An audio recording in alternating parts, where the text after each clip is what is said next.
Ensinar a filosofia ou a filosofar? E para que ensinar a filosofia?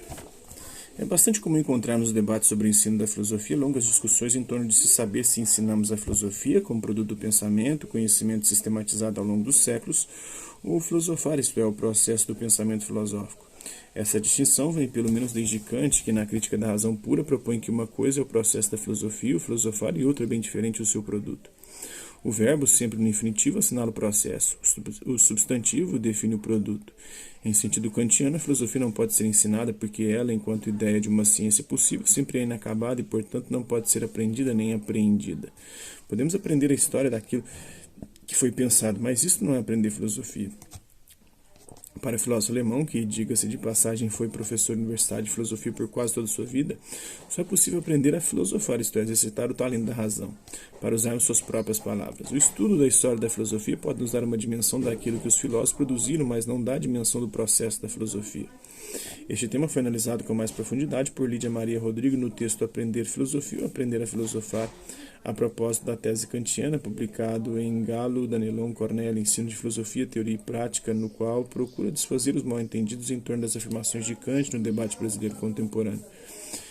Por outro lado, podemos aprender o processo do filosofar, podemos aprender a exercitar a razão e a pensar autonomamente. Kant trata dessas questões marginalmente no final da Crítica da Razão Pura, quando está definindo a arquitetônica da razão pura. O ensino da filosofia é tomado como um exemplo. Na edição desta obra, na coleção Os Pensadores, na terceira edição, São Paulo Abril Cultural de 1983, as afirmações sobre aprender a filosofar estão na página 407 e 409, B865 a B869, na anotação das obras de Kant. Essa questão também aparece em seu Manual dos Cursos de Lógica Geral, quando faz a distinção da filosofia considerada segundo seu conceito na escola e seu conceito no mundo. Hegel, no entanto, discordou de Kant. Ao tratar do ensino de filosofia no ginásio, é mais ou menos o equivalente na educação alemã de sua época ao nosso ensino médio, ele afirmou que este deveria estar localizado em sua etapa final e que deveria ser marcado pela enciclopédia, transmitindo aquilo que ele considerava ser o conteúdo universal da filosofia, marcado por três âmbitos fundamentais: a lógica, a filosofia da natureza e a filosofia do espírito.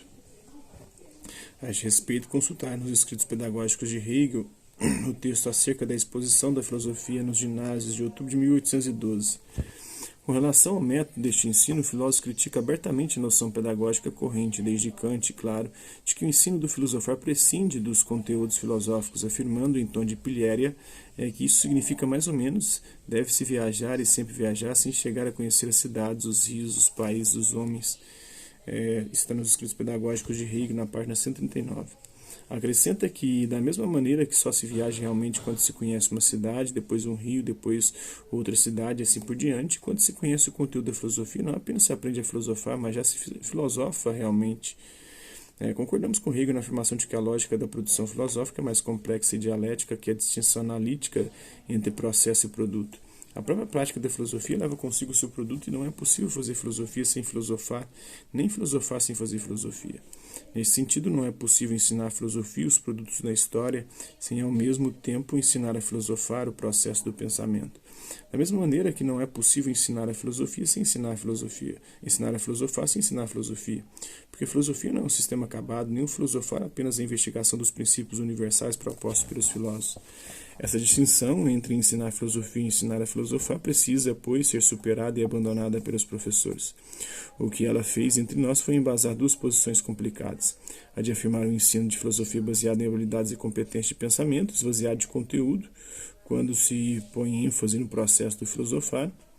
É complicado, mas você vai filosofar, você vai chegar a conclusões que outros já chegaram achando que você é um gênio, sem conhecer a história. E a de afirmar o ensino conteudista da filosofia, que é um problema também, só conteúdo. A gente tem que buscar superar o conteúdo e desenvolver o pensamento próprio, a filosofia própria de cada um, negando a possibilidade da experiência do pensamento pelos estudantes quando lança ênfase sobre o produto da filosofia.